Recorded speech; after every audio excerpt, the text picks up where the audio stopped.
Deb, before you go too far away, thank you. Could we just all do the chorus together? I saw all of you trying to sing.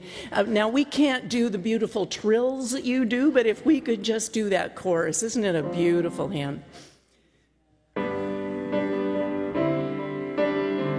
Yes, Jesus loves me.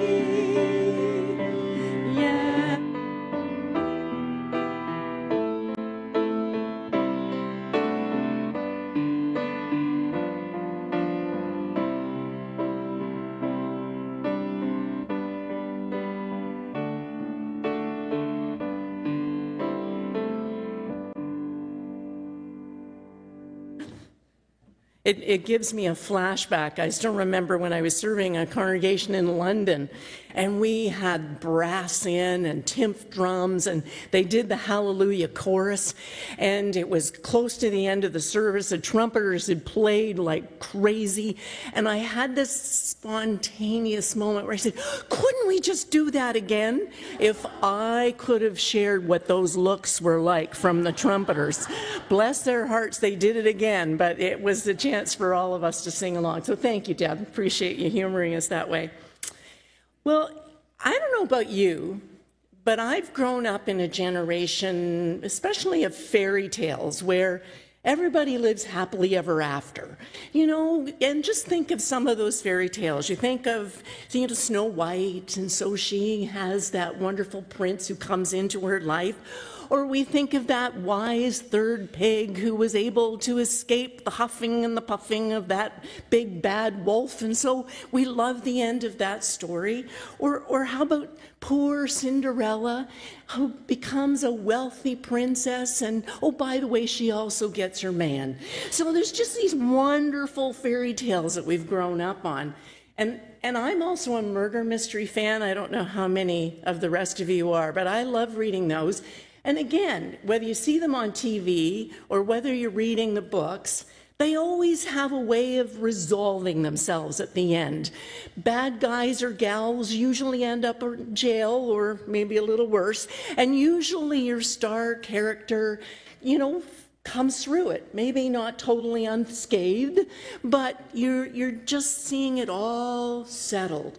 I always marvel how murder shows resolve themselves in an entire hour. You've just got it all settled.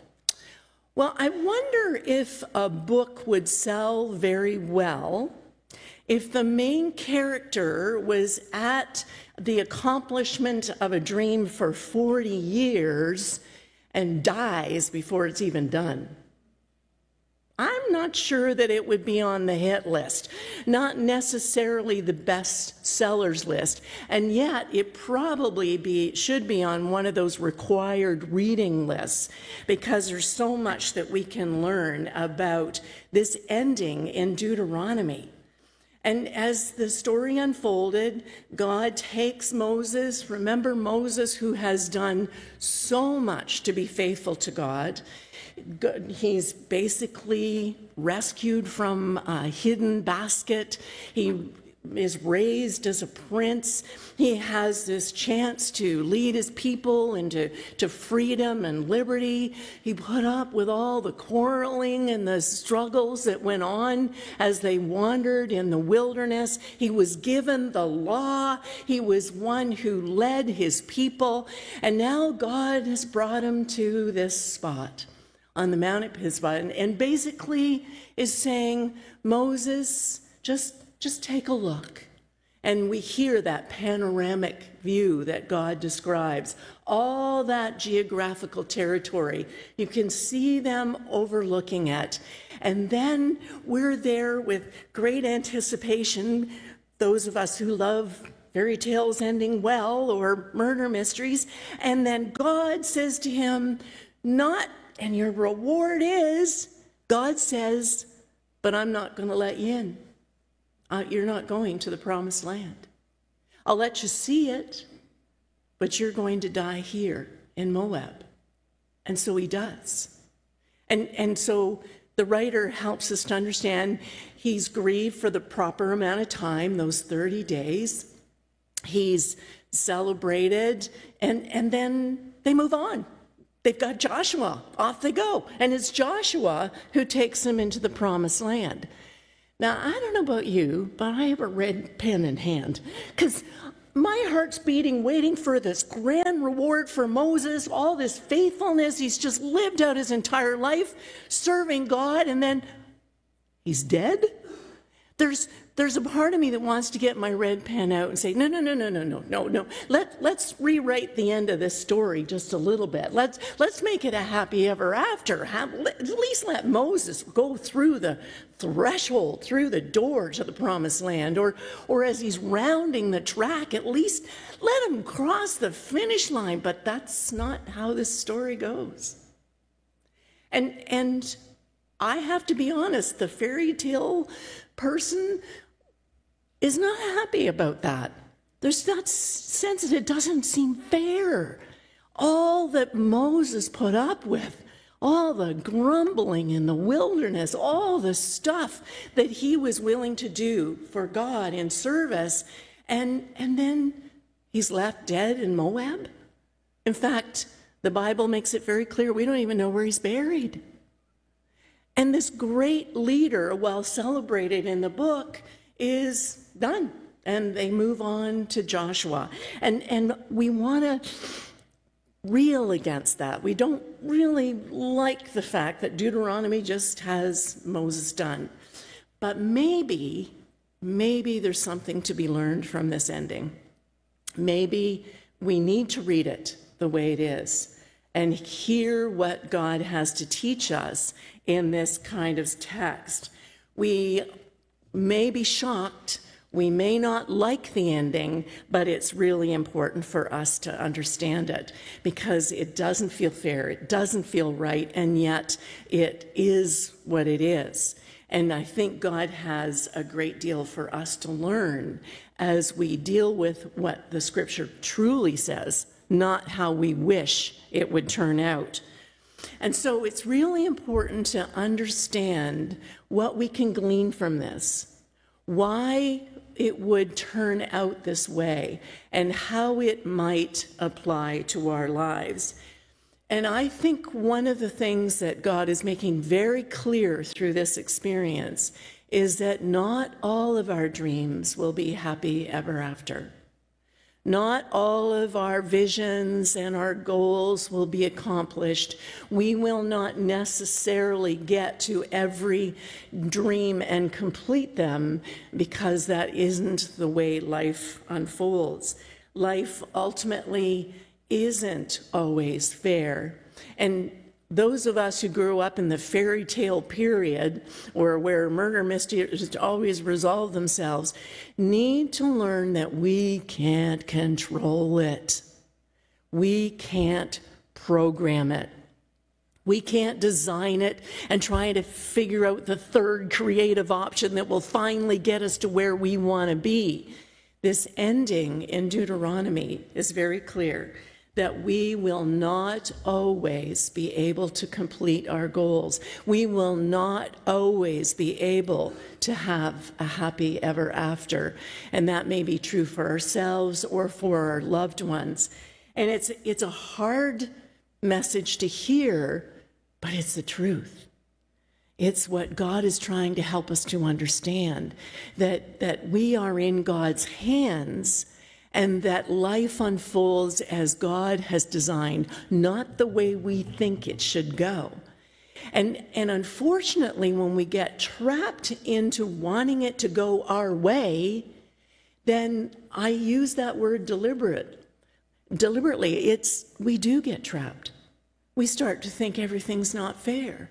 We start to think that life is dealing us a dirty deal. We start to expect. And as soon as we expect outcomes, we get ourselves into trouble, because that's not how life goes. That's not how it unfolds. And as you know from your own life, or even from the lives of others, good friends of yours, it's not always about how we expect it. It's actually how God is a part of it. And so we have that sense that while life isn't fair, that sometimes it just doesn't seem right, it just doesn't make sense, God is still working in through that design. And it's for us to finally let go of trying to control it and be a part of it nonetheless. Think of many people you know who were treated unfairly. How about Martin Luther King Jr.? All that he tried to do to turn around racism in the U.S., and you know the ending of that story. Terry Fox, who's running across Canada, and the cancer recurs. I was telling Catherine earlier today, I did a funeral for a young man. He was 47 years old, and 331 days ago, I performed his marriage. And his funeral was this past Monday. Some kind of disease that attacked his blood, then attacked his vital organs. He was rushed to Sunnybrook. They were hopeful they might be able to do a liver transplant, and he was just sent home as palliative. And he had about 4 days. Those of us who know him, those of us who understand his energy and his zest for life, he was a terrible tease. He was one who just really enjoyed every moment that was given to him. It just seems so unfair. And for this couple who had just started out together and then not even to make it to their first anniversary, it really is heartbreaking. It's like Moses being dead in Moab. It doesn't feel right for us. But what this chapter ending is trying to help us to understand is that it isn't about what we want or how we think it should unfold. It is ultimately God's plans that are unfolding. And so God is in all of these works in a way that we can't begin to understand. It's really important to be able to let go and trust God, and that's sure a lot easier than it sounds, especially when we're caught in those kinds of circumstances that don't seem to make sense.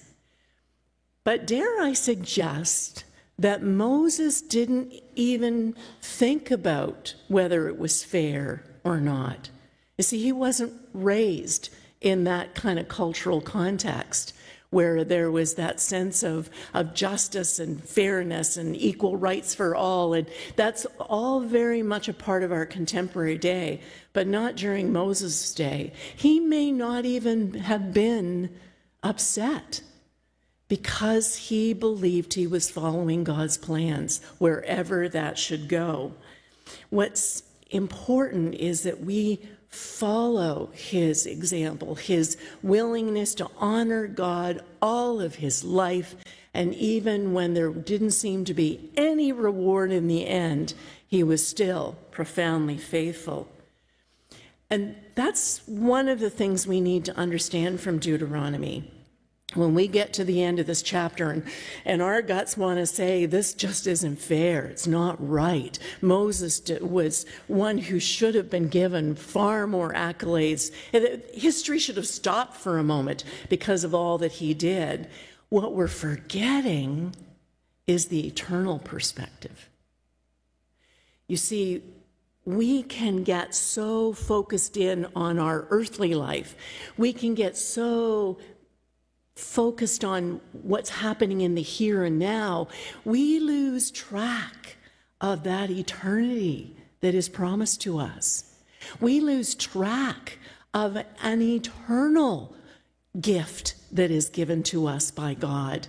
And so there's that sense that, yes, Moses died in his earthly life, but can you imagine what he was enjoying as God embraced him and gave him love and grace and celebration that goes on and on and on into eternity? And so we need to maintain that kind of perspective in our lives so that we really understand that all that we're enduring or all that seems unfair or not right is set right in eternity.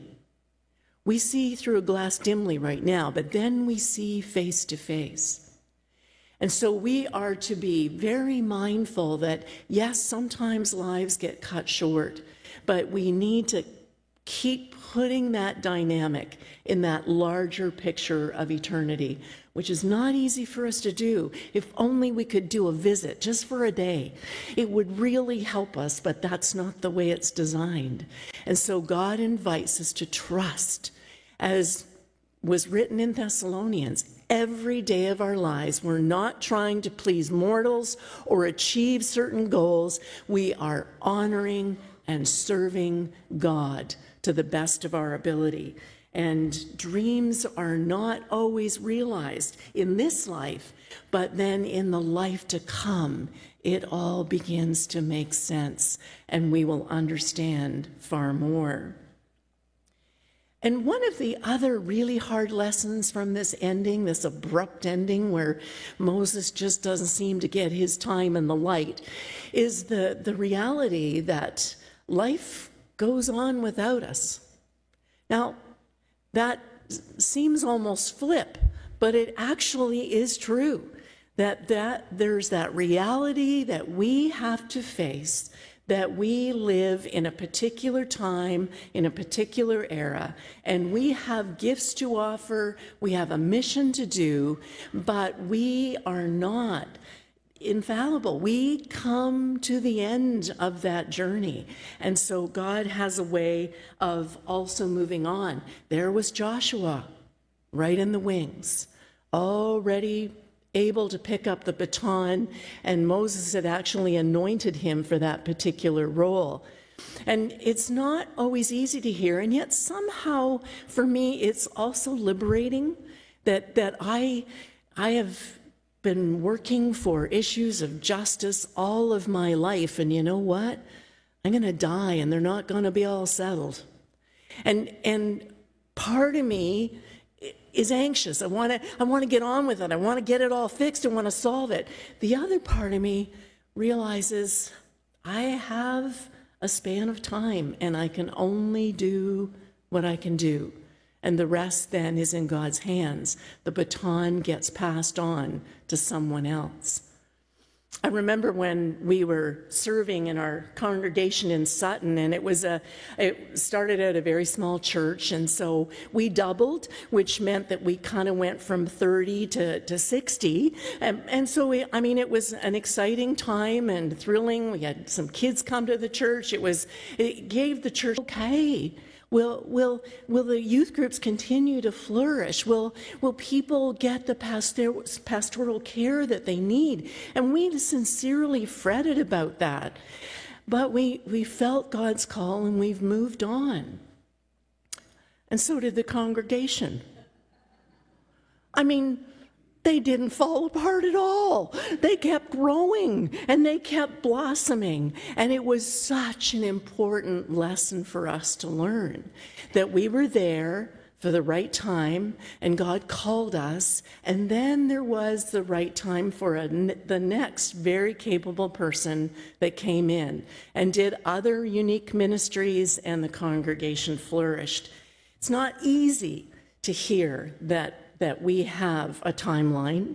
It's not easy to hear that we're not going to get everything accomplished that we wanted to in our lifetime, but that's what the end of Deuteronomy is helping us to understand.